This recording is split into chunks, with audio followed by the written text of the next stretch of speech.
जय हिंद दोस्तों, स्वागत है आपका हमारे YouTube चैनल में। आज के वीडियो में हम लेकर आए हैं आपके लिए यहाँ पर बहुत ही महत्वपूर्ण क्वेश्चन आंसर। मैथिली शरण गुप्त जी से संबंधित बहुत ही महत्वपूर्ण क्वेश्चन आंसर है, तो वीडियो पूरा बस से देखना है। अगर आप चैनल पर पहली बार आए तो चैनल को सब्सक्राइब कर लें, वीडियो को लाइक कर लें और ज़्यादा से ज़्यादा वीडियो को शेयर करें ताकि अन्य लोग भी यह वीडियो देख सकें। Self study classes app download कर लें, जहाँ पर आपके लिए हिंदी साहित्य का संपूर्ण कोर्स, हिंदी साहित्य की टेस्ट सीरीज और आपके लिए यहाँ पर 2020 टेस्ट सीरीज भी सप्ताह में 2 दिन करवाई जाती है। ये फ्री टेस्ट सीरीज है, तो इससे भी अवश्य जुड़ें। मैथिली शरण गुप्त जी से संबंधित महत्वपूर्ण क्वेश्चन पूछे जाते हैं। इनसे फर्स्ट क्वेश्चन पूछा गया कि मैथिली शरण गुप्त जो है किस काव्यधारा के कवि हैं। ये आपके लिए बताना है, महत्वपूर्ण क्वेश्चन है। क्या होगा सही आंसर बताइए। मैथिली शरण गुप्त जो है एक किस काव्यधारा के कवि माने जाते हैं, तो आपका यहाँ पर बिल्कुल सही राइट आंसर क्या है, तो बिल्कुल सही राइट आंसर है आपका यहाँ पर विकल्प नंबर बी आपका राइट आंसर है। द्विवेदी युग यहाँ पर सही आंसर होगा, द्विवेदी युग। मैथिली शरण गुप्त का जन्म कहाँ पर हुआ था ये बताना है, तो बिल्कुल सही राइट आंसर है। इनका जन्म हुआ था चिरगांव झांसी में। विकल्प नंबर डी राइट आंसर है। मैथिली शरण गुप्त का जन्म कब हुआ था ये आपके लिए बताना है, जो कि बहुत ही महत्वपूर्ण क्वेश्चन पूछा गया है कि इनका जन्म जो है कब हुआ था, तो आपका सही आंसर होगा, बिल्कुल सही राइट आंसर बताया कि इनका जन्म हुआ था कब।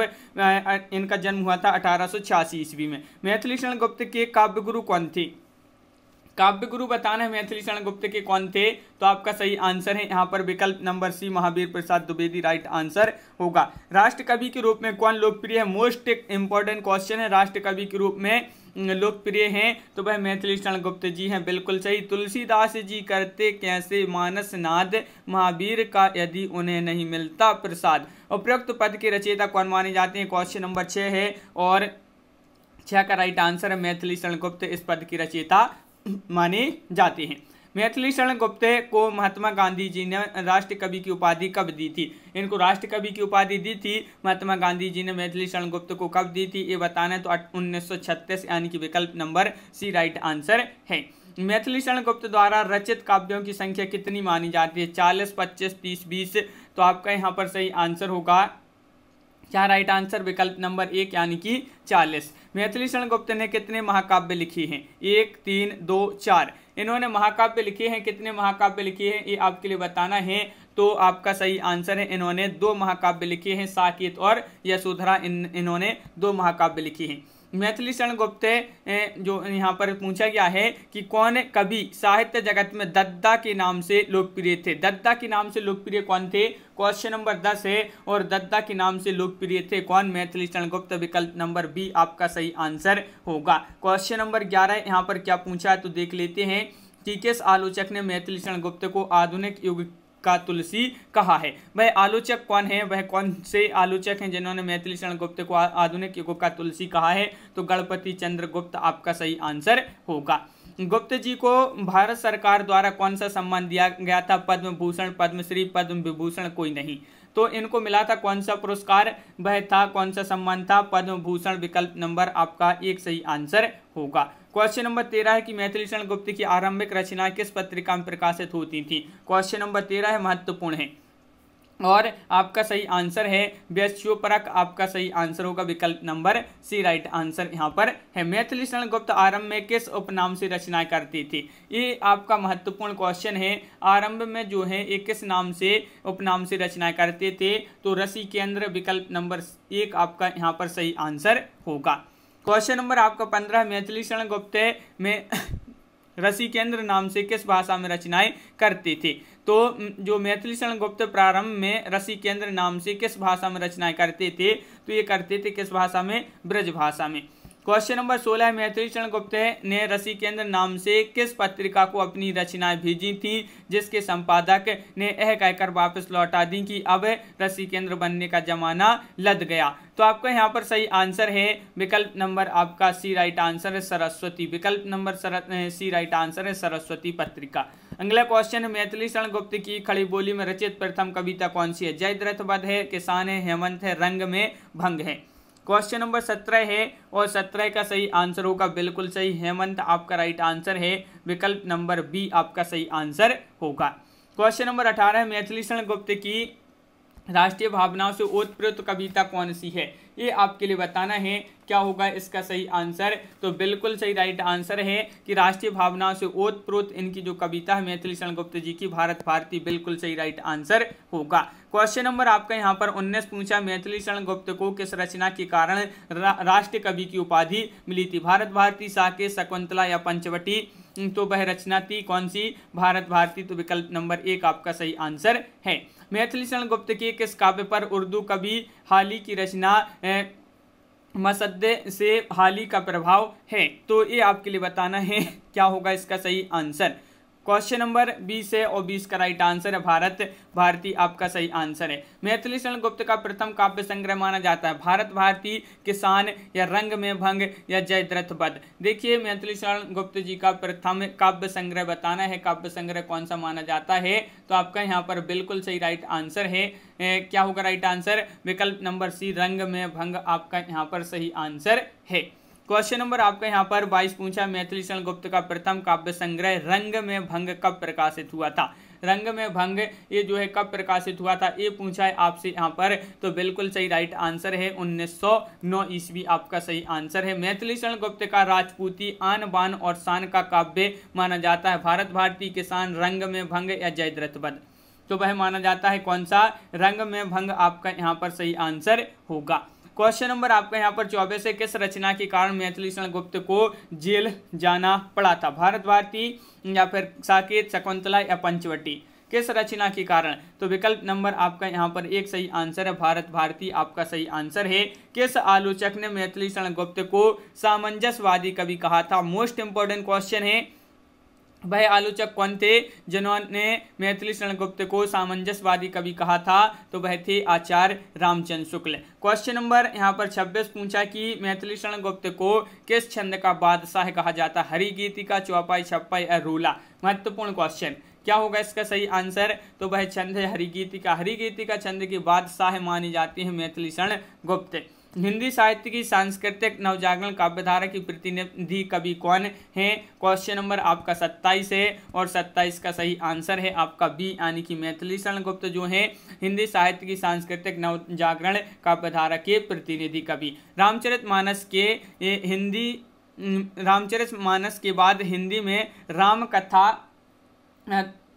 रामकथा का दूसरा सबसे बड़ा महाकाव्य किसे माना जाता है? ये आपके लिए यहाँ पर बताना है। ये यहाँ पर 4 विकल्प दिए गए हैं, देखिए ये रहे आपके 4 विकल्प। यहाँ पर पूछा है रामचरितमानस के बाद हिंदी में रामकथा का दूसरा सबसे बड़ा महाकाव्य जो है किसे माना जाता है? तो आपका राइट आंसर है साकेत को, तो विकल्प नंबर 1 सही आंसर होगा। अगला क्वेश्चन क्या है? तो यहाँ पर पूछा है मैथिली शरण गुप्त को किस रचना के लिए मंगला प्रसाद पारितोषिक दिया गया था? वह कौन सी रचना है? यहाँ पर आपके लिए बताना है। तो आपका बिल्कुल सही राइट आंसर है, वह रचना है साकेत। इनके लिए मंगला पारितोषिक सम्मान दिया गया था। साकेत महाकाव्य को जनवादी काव्य किसने कहा है? क्वेश्चन नंबर 30 है और साकेत महाकाव्य को जनवादी काव्य किसने कहा? महत्वपूर्ण क्वेश्चन है यहाँ पर अपने मैथिली शरण गुप्त जी से संबंधित। और doctor Nagendra right answer, Saket महाकाव्य को जनवादी काव्य कहा था डॉक्टर नगेंद्र ने। मैथिली शरण गुप्त ने कार्ल मार्क्स की पुत्री जेनी पर कौन सी कविता लिखी थी? वह कविता आपके लिए बताना है। तो वह कविता कौन सी थी? तो बिल्कुल सही राइट आंसर है आपका जैनी। जैनी आपका सही आंसर होगा, बिल्कुल सही। अगला क्वेश्चन है चैतन्य महाप्रभु की पत्नी विष्णुप्रिया और उनकी माता सची के त्याग एवं तप का वर्णन किस काव्य में है? प्रदक्षिणा में, यशोधरा में, पंचवटी में, विष्णुप्रिया में? 32 का सही आंसर है आपका यहाँ पर डी, यानी कि विष्णुप्रिया आपका यहाँ पर सही आंसर है। इनमें से कौन सी रचना मैथिली शरण गुप्त का नाटक है? नाटक बताना है कौन सी रचना मैथिली शरण गुप्त का नाटक है। 4 विकल्प आपके यहाँ पर दिए गए हैं और क्या होगा इसका सही आंसर? तो बिल्कुल सही राइट आंसर है आपका यहाँ पर क्या राइट आंसर? 33 का आपका यहाँ पर सही आंसर होगा। 33 का राइट आंसर बताना है। तो बिल्कुल सही राइट आंसर आपका यहाँ पर जो है वह चंद्रहास आपका राइट आंसर है, बिल्कुल सही। अगला क्वेश्चन मैथिली शरण गुप्त की कृति विलोम की विधा है, ये किस विधा की रचना मानी जाती है? विलोम तो आपके यहाँ पर 4 विकल्प भी दे गए हैं और आपका यहाँ पर राइट आंसर होगा विलोम बताना है ये किस विधा की रचना मानी जाती है। तो बिल्कुल सही राइट आंसर है आपका यहाँ पर क्या है राइट आंसर, विकल्प नंबर आपका यहाँ पर बी राइट आंसर है, नाटक। अगला क्वेश्चन क्या है तो देख लेते हैं। जोधपुर के एक परिवार की 3 पीढ़ियां तक वचन निभाने की कथा गुप्त जी के इस काव्य में है। भाई कौन सा काव्य है तो आपका सही आंसर होगा यहाँ पर कौन सा काव्य, विकट भट्ट आपका सही आंसर है। क्वेश्चन नंबर आपका 36 है कि लक्ष्मण के चरित्र का वर्णन गुप्त जी के इस काव्य में शोभायमान है। प्रदक्षिणा में, जय भारत में, पंचवटी में, सिद्धराज में। तो पंचवटी में लक्ष्मण के चरित्र का वर्णन है, बिल्कुल सही। अगला क्वेश्चन क्या पूछा है, महाभारत प्रसंग पर आधारित काव्य कौन सा है। महाभारत प्रसंग पर आधारित काव्य पूछा है, प्रदक्षिणा, जय भारत, पंचवटी, शकुंतला। तो राइट आंसर है शकुंतला, विकल्प नंबर डी राइट आंसर है। इनमें से कौन सी रचना मैथिली शरण गुप्त की नहीं है। नहीं पूछा है विपतगा, त्रिपतगा या फिर अर्जन और विसर्जन या नहुप। तो आपका राइट आंसर है विपतगा यानी कि विकल्प नंबर 1 इनकी रचना नहीं मानी जाती है। मैथिली शरण गुप्त के इस काव्य में मुस्लिम संस्कृति की झांकी मिलती है। कौन सा काव्य है भाई, कौन सा काव्य है जिसमें मुस्लिम संस्कृति की झांकी मिलती है। तो आपका बिल्कुल सही राइट आंसर होगा अर्जन और विसर्जन आपका राइट आंसर यहाँ पर है। साकेत महाकाव्य का प्रकाशन वर्ष बताना है, 40 का सही आंसर बताना है। 40 का राइट आंसर क्या है, साकेत महाकाव्य का प्रकाशन वर्ष पूछा है तो 1931 ईस्वी माना जाता है। तो विकल्प नंबर बी आपका सही आंसर होगा। इनमें से कौन सी रचना 1931 में प्रकाशित हुई थी। 1931 में प्रकाशित नहीं हुई है, नहीं पूछा गया है आपसे, महत्वपूर्ण क्वेश्चन बताइए। क्वेश्चन नंबर 41 है और राइट आंसर है निहार महादेवी वर्मा। ये जो है 1931 में प्रकाशित नहीं हुई, बिल्कुल सही। इनमें से कौन सा काव्य मैथिली शरण गुप्त का नहीं है। नहीं पूछा है तो आपका सही आंसर क्या होगा, नहीं पूछा है तो बिल्कुल सही राइट आंसर है प्रिय प्रवास। ये जो है नहीं है, बिल्कुल सही राइट आंसर बताया है, ये इनका काव्य नहीं माना जाता है। अगला क्वेश्चन, मैथिली शरण गुप्त की इन रचनाओं का प्रकाशन वर्ष के अनुसार सही अनुक्रम बताना है। तो यहाँ पर बताइए सबसे पहले कौन सी रचना आती है, इनका प्रकाशन वर्ष के अनुसार क्रम बताना है। तो क्वेश्चन नंबर 43 है और आपका सही आंसर है यहाँ पर सबसे पहले भारत भारती, पंचवटी, साकेत, यशोधरा, विकल्प नंबर डी राइट आंसर यहाँ पर होगा। इनमें से उस काव्य रचना को चुनिए जिसका प्रकाशन शेष 3 रचनाओं से पहले हुआ है। तो शेष 3 रचनाओं से पहले हुआ है उस काव्य रचना को चुनना है। तो वह कौन सी काव्य रचना है, तो आपका राइट आंसर है क्या है राइट आंसर, बिल्कुल सही राइट आंसर आपका यहाँ पर होगा। क्या होगा सही आंसर, तो कुणाल गीत आपका राइट आंसर है, विकल्प नंबर आपका बी सही आंसर होगा। साकेत महाकाव्य की नायिका कौन है। साकेत महाकाव्य की नायिका आपसे पूछा है क्वेश्चन नंबर 45 में और 45 का बिल्कुल सही राइट आंसर है उर्मिला। उर्मिला नायिका मानी जाती हैं। क्वेश्चन नंबर 46 है कि इनमें से कौन सी पंक्ति मैथिली शरण गुप्त की नहीं है। नहीं पूछा है आपसे यहाँ पर, तो देख लेते हैं। देखिए यहाँ पर ये पंक्तियां दी गई हैं, कौन सी पंक्ति मैथिली शरण गुप्त की नहीं है। तो यहाँ पर आपका सही आंसर है क्या राइट आंसर, विकल्प नंबर बी। बांधा था विदु को किसने इन काली जंजीरों से, मणि वाले फड़ियों का मुख क्यों भरा है हीरों से। ये जो है मैथिली शरण गुप्त की पंक्ति नहीं है, बिल्कुल सही राइट आंसर होगा। अबला जीवन हाय तुम्हारी यही कहानी, आंचल में दूध और आंखों में पानी। उपरोक्त पंक्तियां गुप्त जी के किस काव्य से ली गई है। महत्वपूर्ण क्वेश्चन पूछा गया है। अबला जीवन हाय तुम्हारी यही कहानी, आंचल में दूध और आंखों में पानी।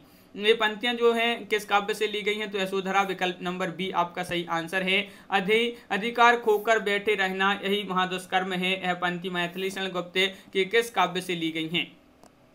ये महत्वपूर्ण पंक्तियां हैं और आपका सही आंसर है भारत भारती से ये पंक्तियां ली गई हैं। साकेत महाकाव्य की कितने सर्ग माने जाते हैं। साकेत महाकाव्य में कितने सर्ग हैं ये आपके लिए बताना है। क्वेश्चन नंबर 49 है और 49 का सही आंसर विकल्प नंबर बी यानी कि 12 सर्ग हैं। मैथिली शरण गुप्त का गीति नाट्य है अनग, झंकार, त्रपथा, त्रिपतगा या फिर पृथ्वीपुत्र। इनका गीति नाट्य बताना है, गीति नाट्य मैथिली शरण गुप्त जी का। तो बिल्कुल सही राइट आंसर है आपका यहाँ पर क्या होगा सही आंसर, विकल्प नंबर 1 यानी कि अनग आपका राइट आंसर है।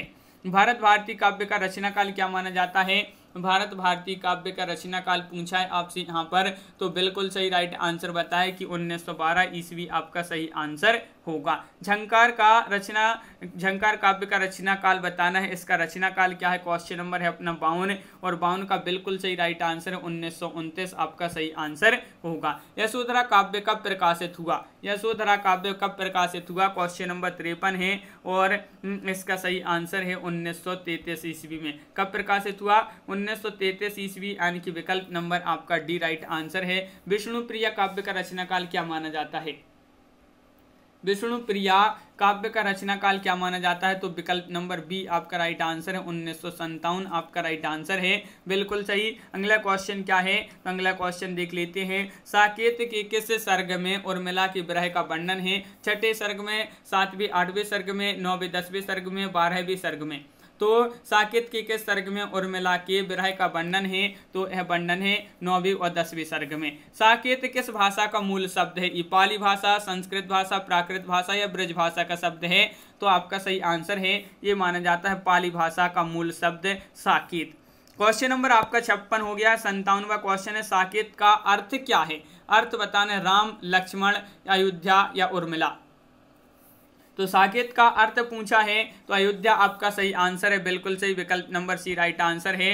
नाक का मोती अधर की क्रांति से, बीज दाड़िम का समझकर भ्रांति से, देख कर सहसा हुक सोन मौन है, सुख मौन है, सोचता है यह अन्य सुख कौन है। ये आपके लिए बताना, उपरोक्त काव्य पंक्तियां मैथिली शरण गुप्त की किस काव्य से ली गई हैं। नाक का मोती अधर की क्रांति से, बीज दाड़िम का समझकर भ्रांति से, देख कर सहसा हुआ सुख मौन है, सोचता है यह अन्य सुख कौन है। ये जो पंक्तियां हैं ये ली गई हैं साकेत, विकल्प नंबर 1 आपका सही आंसर होगा। क्वेश्चन नंबर आपका यहाँ पर 59 पूछा है, संदेश यहाँ में नहीं स्वर्ग का लाया, इस भूतल को ही स्वर्ग बनाने आया। पंक्ति की रचयिता कौन मानी जाती है, महत्वपूर्ण पंक्तियां हैं और इन पंक्तियों की रचयिता माने जाते हैं मैथिली शरण गुप्त, यानी कि विकल्प नंबर सी राइट आंसर है। मैथिली शरण गुप्त जी का निधन कब हुआ, ये महत्वपूर्ण क्वेश्चन पूछा गया है और इनका निधन हुआ कब, 1964 ईस्वी में, बिल्कुल सही, विकल्प नंबर बी आपका राइट आंसर है, 1964 में इनका निधन हुआ। अगला क्वेश्चन है कि जयद्रथ वध का रचना काल क्या माना जाता है, जयद्रथ वध काव्य का रचना काल पूछा है क्वेश्चन नंबर 61 में और आपका सही आंसर है विकल्प नंबर सी 1910 आपका सही आंसर है। पंचवटी काव्य का प्रकाशन वर्ष क्या माना जाता है, क्वेश्चन नंबर 62 है और पंचवटी का प्रकाशन वर्ष बताना है 1925 ईस्वी, यानी कि विकल्प नंबर डी राइट आंसर होगा। शकुंतला काव्य का रचना काल क्या माना जाता है, क्वेश्चन नंबर 63 है और 63 का सही आंसर। शकुंतला काव्य का जो रचना काल माना जाता है 1923 आपका यहाँ पर राइट आंसर है। अनग गीति नाट्य है और इसका रचना काल क्या माना जाता है, अनग जो कि बहुत ही महत्वपूर्ण गीति नाट्य पूछा गया है आपसे और इसका रचना काल की बात करें तो इसका रचना काल माना जाता है 1925 ईस्वी। जय भारत काव्य का प्रकाशन वर्ष क्या माना जाता है, क्वेश्चन नंबर आपका यहाँ पर 65 है और 65 का सही आंसर है विकल्प नंबर आपका यहाँ पर बी। जय भारत काव्य का प्रकाशन वर्ष क्या है, 1952 आपका बिल्कुल सही राइट आंसर होगा। तो इस प्रकार अपन ने यहाँ पर देखिए 65 क्वेश्चन मैथिली शरण गुप्त जी से संबंधित जो कि मोस्ट इंपोर्टेंट क्वेश्चन थे। कैसा लगा ये वीडियो कमेंट में जरूर बताएं। अगर आप चैनल पर पहली बार आए हैं तो चैनल को सब्सक्राइब कर लें, वीडियो को लाइक कर लें और ज़्यादा से ज़्यादा वीडियो को शेयर करें ताकि अन्य लोग भी यह वीडियो देख सकें। और self study classes app download कर लें जहां पर आपके लिए हिंदी साहित्य का संपूर्ण कोर्स, हिंदी साहित्य की टेस्ट सीरीज आपके लिए उपलब्ध है। 2020 टेस्ट सीरीज करवाई जाती है, प्री टेस्ट सीरीज करवाई जाती है हिंदी साहित्य की सप्ताह में 2 दिन, तो इससे भी अवश्य जुड़ें। प्ले स्टोर पर जाइए, self study classes app download करिए, अपनी तैयारी में लग जाइए। और ये जो है सरसप पब्लिकेशन की बुक है कविमाला वस्तुनिष्ठ की। तो आज की वीडियो में बस इतना ही। सभी के लिए बहुत बहुत धन्यवाद। सभी के लिए जय हिंद।